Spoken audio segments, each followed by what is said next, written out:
4월 28일 목요일 황장수의 뉴스 브리핑 시작하겠습니다.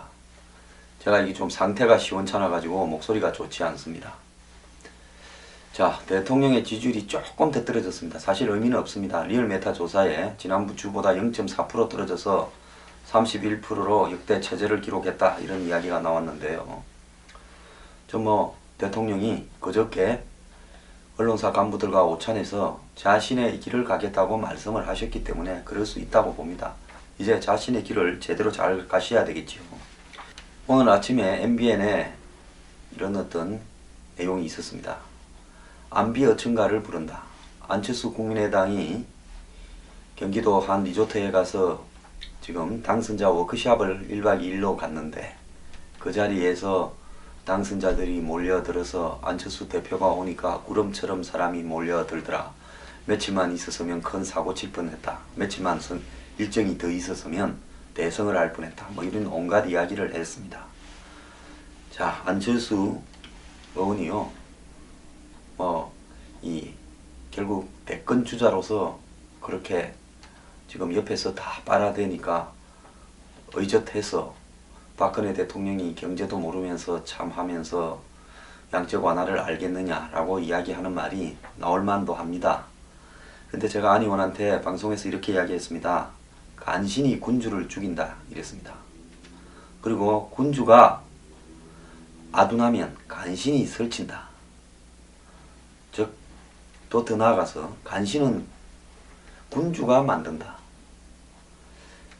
이 수장이 중언을 싫어하면 그리고 중언을 하는 사람한테 불이익을 주면 간신들이 설치게 되어 있습니다. 안 의원은요, 김종인 대표가 자기에게 한 말, 의사하다가 바이러스나 만드는 사람이 경제를 뭘 알겠느냐. 그래서 내가 안철수 의원과 이야기해봐서 아는데 아는 게 없다. 이렇게 말했습니다. 안 의원은 저와 견주어서 경제 문제에 토론하면 저보다 더 알겠습니까? 저는 제가 훨씬 많이 알 거라고 봅니다. 그렇지만 안 의원이 저보다 훨씬 높은 지위에 있고 현실적으로 성공한 겁니다. 모든 걸 다 알지 않아도요, 안 의원은 성공할 수 있다는 걸 보여주고 본인이 실천하고 있지 않습니까? 그렇기 때문에 아는 거하고 성공한 거하고는 관계없습니다. 다만 성공을 하니까 나는 모든 걸 안다고 착각을 하기 때문에 대부분 성공한 사람이 망가진다는 걸 알아야 됩니다. 저희 뉴스 브리핑 저한테 대해서 아무도 스폰서 없습니다. 기업도 없고 정부도 없습니다. 여태까지 단 한 푼 받아본 적 없습니다. 시중에 황장수가 옛날에 스폰서한테 도움을 받았는데 배신을 때렸다. 그런 사람이 있으면 데리고 오십시오. 배신당한 만큼 몇 배로 보상해 드릴게요. 지금 270명이나 되는 회원을 가입했습니다. 한 달이 지나서 한 40일이 되어 가는데요. 그간 가입해 주신 270명 분들께 감사를 드립니다. 제가 사실 입 바른 소리 하다가요, 얼마 전에도 또 곤욕을 치르고 있습니다. 근데 저는 이것이 제 운명이라고 생각을 하고요. 그냥 제가 이 나이에 크게 남 비위 맞춰서 돈 벌고 출세할 일이 있겠습니까? 입 바른 소리 하면서 가려고 하니까요. 이 뉴스 브리핑을 할 부분도 벅찹니다. 제 주머니 들고 사무실에 일하는 분들이 저 임금에 노력해서 걸어가고 있습니다. 자, 그런 상황에서 그래도 270명이나 관심을 기울여줘서 소중하게 생각하고 제가 몸이 아파도 몸이 부시어도 죽으라고 쉬지 않고 방송을 하려고 생각하고 있습니다. 감사합니다.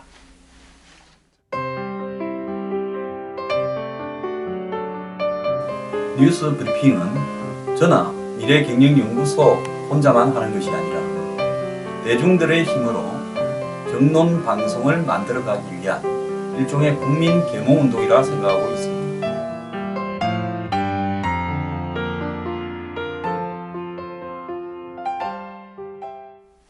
25일날 새누리당 핵심 모임 새핵모라고 부르는 데서요, 최장집 교수, 옛날에 안철수 재단의 연구소의 이사장도 했죠. 그래서 이분이 안철수하고 또 사이가 멀어져서 지금 좌파 진영의 대표적인 양심적 이론가 이렇게 되고 있는데요. 이분이 총선 참패의 원인으로 대통령의 권위주의적 통치를 꼽았다고 합니다. 뭐라고 했는가 하면 임기 후반 대통령이 세력을 확대 유지하기 위해 당을 자율성을 존중하지 않고 과도한 영향력을 행사하는 것은 민주주의 원리와 규범에 어긋나고 정치 윤리 측면에서 긍정적으로 보기 어렵다. 참 학자라서 그런지 말 복잡하게 합니다. 저 같으면 이렇게 간단하게 요약하겠습니다. 대통령이 임기 말이 되면 자연스럽게 레임덕이 오니까 힘을 있는 대로 쓰지 말고 대세에 순응해라. 뭐 이야기 아니겠습니까? 자, 그리고 이분은 또 무엇보다 비판적으로 언급하고 싶은 것은 대통령의 정치적 책임 윤리에 관한 것이다 라면서 상권 분립은 누구나 알고 있지만 현 정부에서 이 원리는 공공연히 무시됐고 사실상 대통령을 정점으로 하는 통치체제였다. 권위주의 시대에 익숙하게 들어오던 것이다. 이렇게 이야기를 했습니다. 그래서 한국 민주주의가 큰 전환점에 이르지 않았나라고 이번 총선 결과를 보고 느꼈다는 겁니다.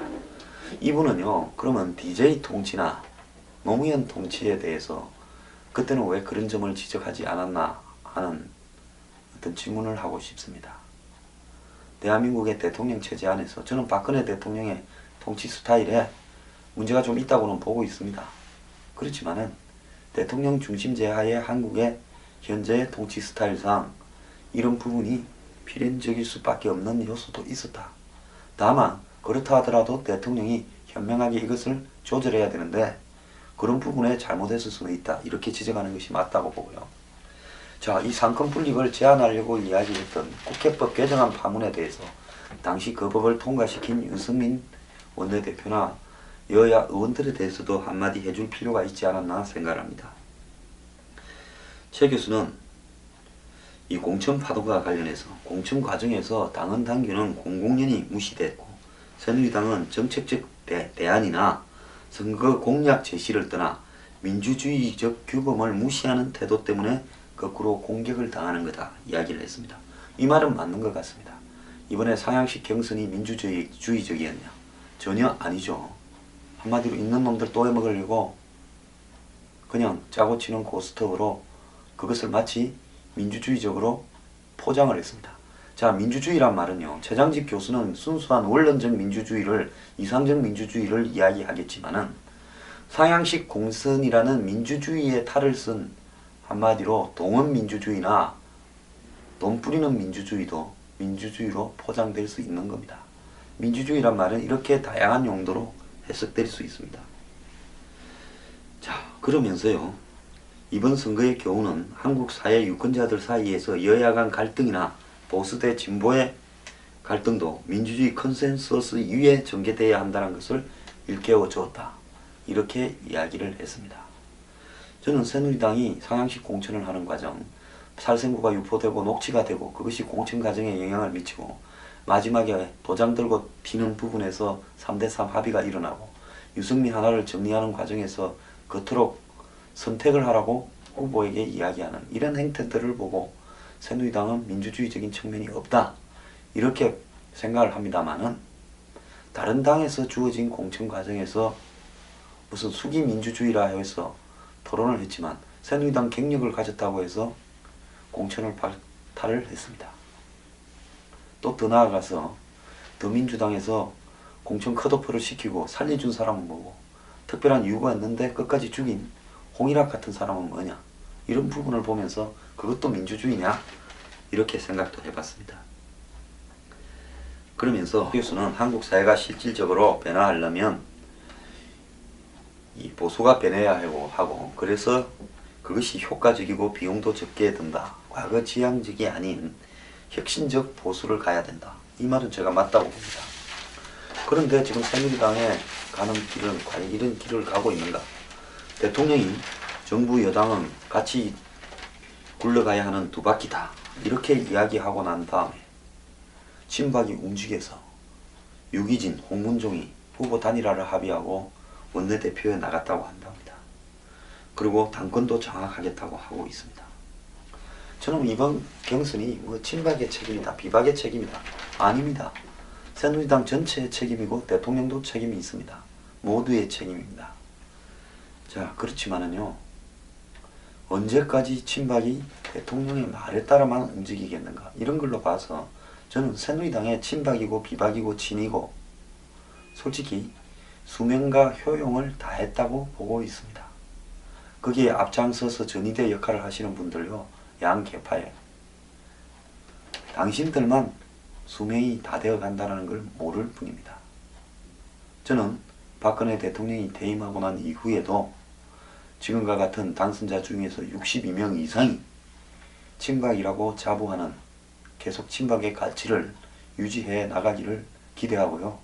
그때 나는 박근혜를 모른다라고 하는 사람이 있으면 제가 이름을 하나씩 일깨워서 국민들 앞에 알려주겠습니다. 자, 친박을 하려면요, 제대로 하길 바랍니다. 그리고 그것은요, 누구를 향한 충성심이 아니라 애국심이어야 되고 충신이어야 된다는 겁니다. 제가 새누리당의 친박 비박들한테 묻고 싶습니다.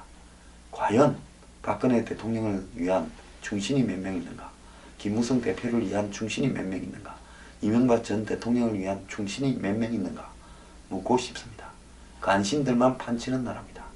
얼마 전에 영화 간신이라는 게 나와서 충신 간신을 논하는 중대한 의제를 논하나 싶었는데, 과거에 시대극을 표방하면서 사실은 현 정치를 까는가 싶었는데 에로 영화였습니다. 오늘날 이 간신에 대해서 과거에 춘추 사기 이런 부분까지 들고 봤어요. 좀 논할 시점이 되었다고 봅니다. 자, 지금 새누리당은 웰빙 정당이 고착화되어 가고 있습니다. 책임지는 사람은 아무도 없고 모두의 책임이다, 아무의 책임도 아니다, 이런 이야기죠. 농공행상만 관심이 있습니다.